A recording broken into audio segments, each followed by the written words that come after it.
Hi, so today I'd like to go through some of the homework questions of this first week in geometry, second half, which deals with angles and some of the questions that we've had with triangles and special right triangles. Right triangles is what I'm looking at. So this first one, it says an angle B and an acute angle of a right triangle. So if I have a right triangle, and it doesn't matter which one you call B, I'll just call this one B. And you really don't need a drawing for this activity. You do need this table, though. Maybe you didn't know you needed the table when you went to do the problem, but you do. And this is one of the discussions that we had during class. So from this one, what is the ratio of the opposite? So if you look at this and you point all the way across, this is the opposite leg and the hypotenuse. Now the hypotenuse is adjacent to this angle, but it's the hypotenuse. It's not the adjacent leg. So we call it opposite leg, adjacent leg, and hypotenuse, or just opposite, adjacent, and hypotenuse.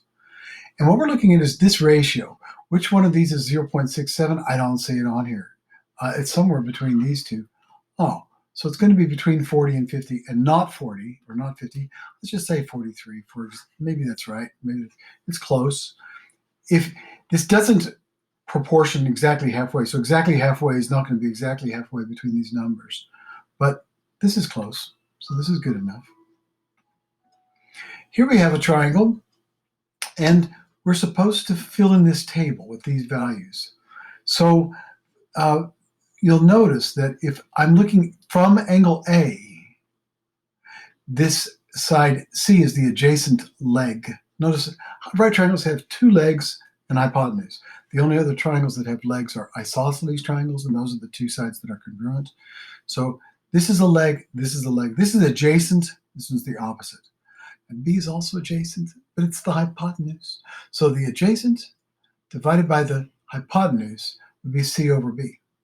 And from the purple angle, from this perspective, the opposite over the hypotenuse would be A over B. The opposite over the adjacent would be A over C. If you're talking about from the red angle, now these two angles have to be complementary. Notice the three angles have to add to 180. If this is 90, these two have to add to 90. This is complementary, and that's with an E, complementary, not complementary. Nice job, you know. This means that they add to 1 to 90 degrees. So I don't know what these angles are, but I know that this is going to be the complement of it. And the opposite over the hypotenuse of this one is the same as from this angle, the adjacent over the hypotenuse. These are the same values. This right here is the same. So this value could be written as 0.26 because it's the same. Now, the opposite leg over the hypotenuse from here is A over B. From angle C, this is the adjacent over the hypotenuse. It's 0.97. So this is 0.97. And further, these two are reciprocals, so you would flip it. You would go 1 over 0.27, and that's about 3.7. It's almost 4. This is almost a quarter. This is almost 4. Just one way of looking at it. Pryor says, I know everything about a right triangle. With a 30-degree angle, right triangle, 30 degrees, and that's half of an equilateral. Do you recognize it as half an equilateral? She says the hypotenuse is 1. The short leg is going to be 0.5, and the long leg is going to be 0.866. How did she get that? Well, this is the model that you would use whenever you see a half an equilateral triangle. You can draw this figure. You can use this to judge what's going on here. So if this is 1, it's double whatever the short leg is. So this is half. And where do they get this number? Well, if you multiply, and you do this in your calculator, 0.5 times the square root of 3, whatever the short leg is, times the square root of 3, you'll get 0.866. That's pretty cool. So Han comes along and says, what happens if you have a right triangle with a 30-degree angle that has a hypotenuse which is 2 instead of 1? So if you draw this, you have 2. Well, the short leg is going to be half of that, so this would be 1. And this is going to be the square root of 3 times whatever that is. So there's my answer right here. That's my reasoning.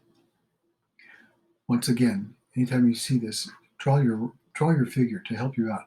This is my 60-degree angle. This is my 90-degree angle. If this is y. This would be 2y.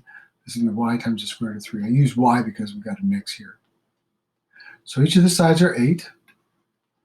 The short leg of this 30, 60, 90, this would be 60, would be 4.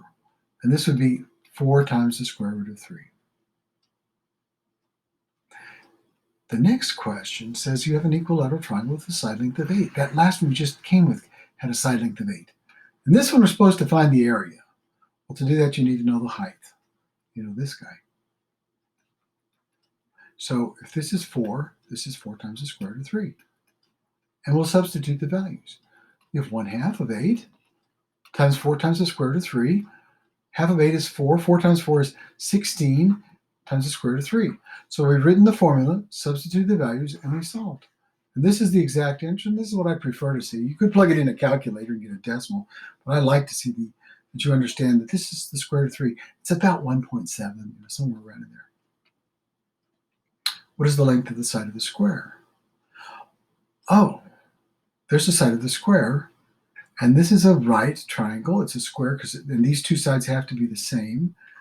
And that's what I've got here. Two sides the same, two angles the same. This is root 2 times whatever the side length is. So I could write an equation. 6 is equal to 2 times the square root of 2 times x. And to get the x by itself, we'll do the inverse operation. We'll divide both sides by the same thing. This becomes a giant 1 that cancels. It doesn't go to 0. It just doesn't disappear. It becomes 1. So we get x is equal to 6 divided by the square root of 2. And in the assessments program that you're using for the homework, that might not like this. Sometimes we don't like to have an irrational number in the denominator, so we do what's called rationalize the denominator. I can multiply this by 1, not change the value, but change how it looks. So I'm going to multiply by 1 that looks like this. Because when I do that, I get 6 times the square root of 2 over 2, which is 3 times the square root of 2. And one of my students, he wasn't the brightest, he wasn't the star, but he was pretty clever, and I still talk about him with the Zeffalato theorem. What he did was he drew an altitude from one of the angles here. He said, if I know the diagonal, I can find the length of the side by doing this. Draw a diagonal, draw an altitude here. This will be 3, this will be 3. Notice these two angles are both 45, 45, and 45, 45, 45, 45, 45, 90. So if this is 45, 45, 90, this would have to be 45 if I draw this to be 90. So you have 3, 3, and this would be whatever that is times the square root of 2. And so he does it quicker than this. And I kind of like this. I think this is good. That's why I keep teaching it, even though it wasn't part of our formal curriculum. Finally, we have a step. The step is 6 inches tall, and it's going to be 5 feet long. So if you wrote this, this would be incorrect. This is in feet. This is in inches. How many inches is 5 feet? Well, there's 12 feet in an inch, so we could say this would be 12 times 5, which is 60. A 1 to 10 ratio will give you a 5.8 degrees. And the question is, what can you say about the ramp, about the angle the ramp would make with the ground if the ramp were moved closer to the step? So if it's like this, maybe, what can you say about this angle with the ground? The angle would decrease? Absolutely not. The angle would increase? Sure. Would it stay the same? No way. Can we not determine anything? No, you can. And you can notice it, and drawing a picture often helps. So I encourage you to draw a picture.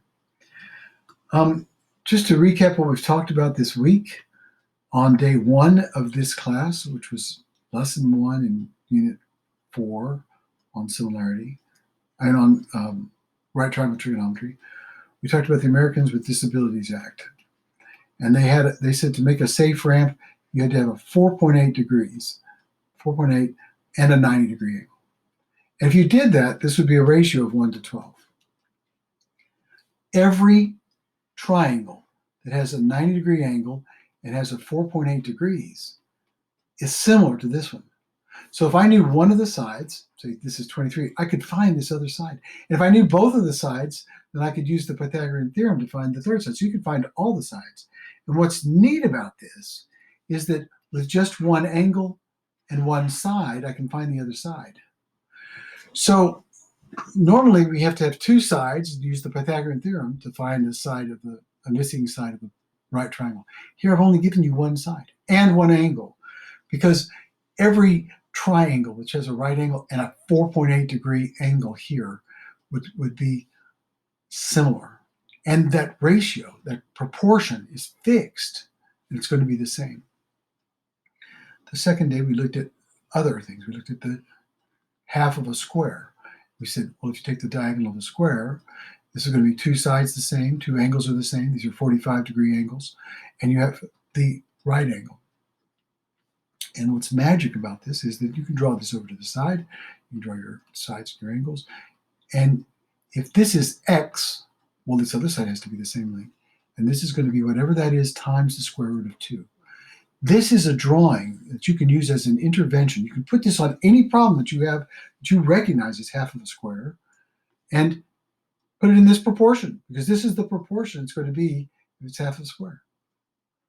The next day we looked at an equilateral triangle, took half of it, and so we made this 30, 60, 90 right triangle. And we learned that this is in the proportion of y. Think half an equilateral, the hypotenuse is double the shorter leg. Knowing this will keep you out of trouble.